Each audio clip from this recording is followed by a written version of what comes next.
আপনারা দেখতে পাচ্ছেন আমি বর্তমানে দাঁড়িয়ে আছি জিঞ্জিরা ইউনিয়ন বন্ডকপাড়া এলাকায়।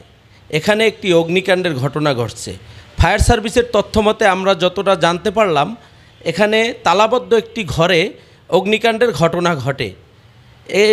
ভিতরে একজন মহিলার পোড়া লাশ পাওয়া গেছে। চলুন আপনাদেরকে দেখানোর চেষ্টা করছি।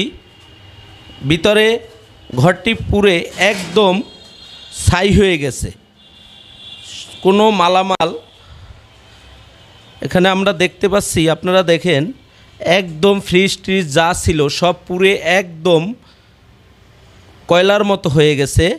আমরা এই অগ্নিকাণ্ডের বিষয়ে স্থানীয় ফায়ার সার্ভিস এবং ক্যানিগঞ্জ মডেল থানা পুলিশের কাছে জানার চেষ্টা করছি অগ্নিকাণ্ডের সূত্রপাত কোথা দিয়ে ঘটছে।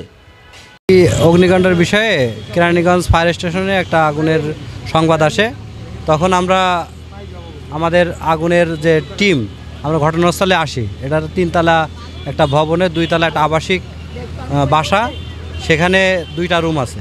তো 2টা রুমের সামনে আপনার ওখানে প্রথমে আমরা এসে দেখি যে মেন গেটটা আপনার পাশের বাড়ি যারা ছিল বললো যে মেন গেটও তালা দেওয়া ছিল, তারা তালা ভেঙে তারা পানি দিছে। আমরা এসে কোনো আগুন পাইনি। আমরা এসে দেখি সব জায়গায় তালা দেওয়া। পরবর্তী পুলিশ আসছে, আসার পরে পরবর্তী যে 2টা রুমে তালা দেওয়া ছিল ওই 2টা রুম বলছে যে এটা আপনারা ভেঙে দেখেন কি অবস্থা। পরে ভেঙে দেখে ওখানে কোনো আগুন লাগে নাই। ওই সামনের যে জায়গাটা ডাইনিং স্পেসের মতো ওখানে একটা কাঠের বেড়া ছিল, ওটাও তালা দেওয়া। তো ওখানে আর কি একজন মারা গিয়েছে।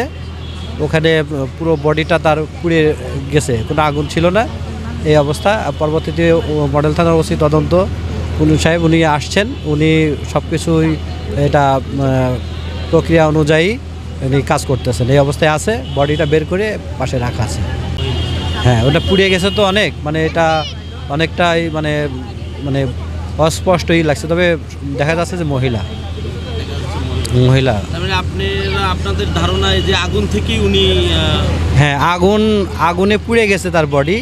এখন কিভাবে হয়েছে এটা ওসি তদন্ত সাহেব তদন্ত করতেছে, ওনারা এই বিষয়টা ভালো বলতে পারবে, কারণ সব জায়গায় তালা দেওয়া ছিল। আমরা ফায়ার সার্ভিস বা লোকজনের মাধ্যমে সংবাদ পাই। এখানে এসে দেখছি যে একটা লাশ দগ্ধ অবস্থায় একবারে টোটালি শরীর পুড়ে গেছে এবং ঘরের মধ্যে পরিত্যক্ত বই ছিল, বইয়ের সাথেও দেখলাম যে আগুন জ্বলতেছে। ফায়ার সার্ভিসের লোকজনও ছিল। আমরা এখানে এসে ওই লাশ উদ্ধার করছি এবং তার সুরতহাল প্রস্তুত করছি এবং এর মৃত্যুর সঠিক কারণ নির্ণয়ের জন্য আমরা লাশ মর্গে প্রেরণ করছি। হ্যাঁ, লাশ পুড়লে তো একটা গন্ধ বের হয়, এটা যত যা সময় যাবে ততই তো একটু গন্ধ বের হয়। শুনলাম বাড়িটা নাকি বাইরের থেকে তালাবদ্ধ ছিল, বিষয়টা আপনি আসলে নিশ্চিত হতে পেরেছেন কিনা? না, এইটা আমি সঠিক বলতে পারি না। আমি তো স্পেশাল ডিউটি ছিল আমার, ওখান থেকে আইছি। তো আমি যে অবস্থায় পাইছি সেটি আপনাদেরকে আমি বললাম। পরিবারের সন্ধান পেয়েছেন বা বাড়িওয়ালা বা কারো? হ্যাঁ, বাড়িওয়ালার আমরা সন্ধান পেয়েছি। উনি এখানকারই, এই বাড়িতে উনি মর্গেজ দিছে।